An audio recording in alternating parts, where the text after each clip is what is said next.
यानंतर एक महत्त्वाची बातमी आहे। भुजबळ फार्म हाऊस वरती कार्यकर्ते जमण्यास सुरुवात झाली आहे। थोड्याच वेळात भुजबळ यांच्या समर्थकांची बैठक असेल।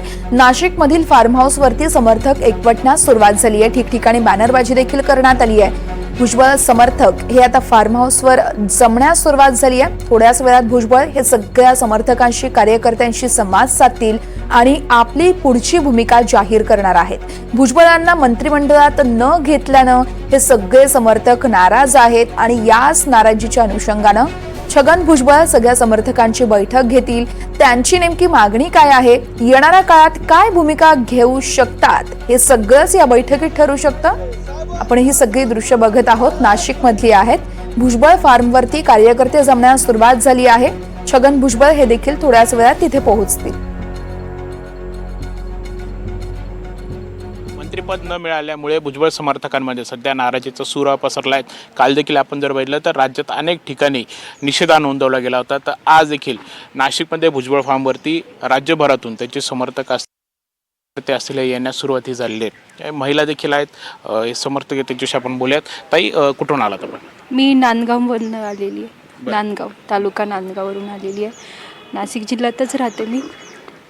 जे आज म्हणजे जे साहेबांसोबत झालं आहे ते खूपच अवघड झालेलं आहे आणि आमचा सगळा महिला वर्ग नाराज आहे। साहेबांवर ह्या टायमाला तरी हा अन्याय नव्हता व्हायला पाहिजे असं आमच्या सगळ्या महिला वर्गांचं आहे।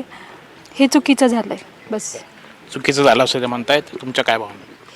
बरोबर बोलताय त्या, आमच्या त्याच भावना आहे। कारण नाशिकचे विकास पुरुष आहेत, नाशिकचा विकास थांबून जाणार आणि आम्ही भुजबळ समर्थक आहो, कार्यकर्ते आहो। मी मराठा समाजातून आहे, कारण आम्ही भुजबळ समर्थक आहो, साहेबांचे एकदम कट्टर। साहेबांना मंत्रिपद हे मिळलंच पाहिजे ना, आम्हाला शेवटपर्यंत हीच अपेक्षा होती। साहेबांना हीच वेळेवर साहेबांना डावलल्या गेल्यासारखं झालं, ते आम्ही कोणीच सहन करू शकत नाही ती गोष्ट। अशा वेळेस सगळ्यांची साथ दिली होती आणि तीच साथ आज साहेबांची म्हणजे सोडली। अशा वेळेस साहेब पाठीशी उभे राहिले होते सर्वांच्या आणि आता साहेबांसोबत असं नव्हतं व्हायला पाहिजे।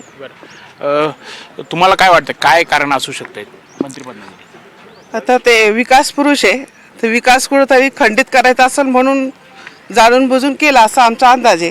पण साहेबांना मंत्रिपद पाहिजे, कारण साहेब सर्वांना, लहान थोर मोठ्यांना जातीभेद वगैरे काहीच करत नाही, सर्वांना सम धरून चालतं। आणि मराठा आरक्षणचा विषय साहेबांवरती जो आक्षेप झालेला आहे तो तसं नाही आहे। मराठा आरक्षण म्हणजे कसं, साहेबांचं एकच मत, संविधानाला धरूनच चाललं साहेब, की सर्वांना सारखे हक्क मिळावं बस, बाकी असं दुसरं काही असं वाईट हेतू नव्हता। तुम्ही कुठून आला? मी देवळा हां। आमच्या साहेबांमध्ये काय कमी होतं हेच काही कळलं नाही की साहेबांना टाळला।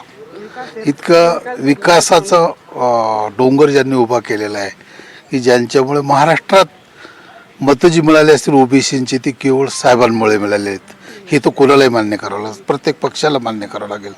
आणि या पक्षासाठी कोणाशीही चार हात करण्याची साहेबांची तयारी असायची आणि साहेबांनी ते केलं आणि पक्षाची बाजू प्रचंड अशा ताकदीने लावून धरलेल्या माणसाला बाजूला करणं हे कार्यकर्त्यांना आवडलेलं आहे साहेब।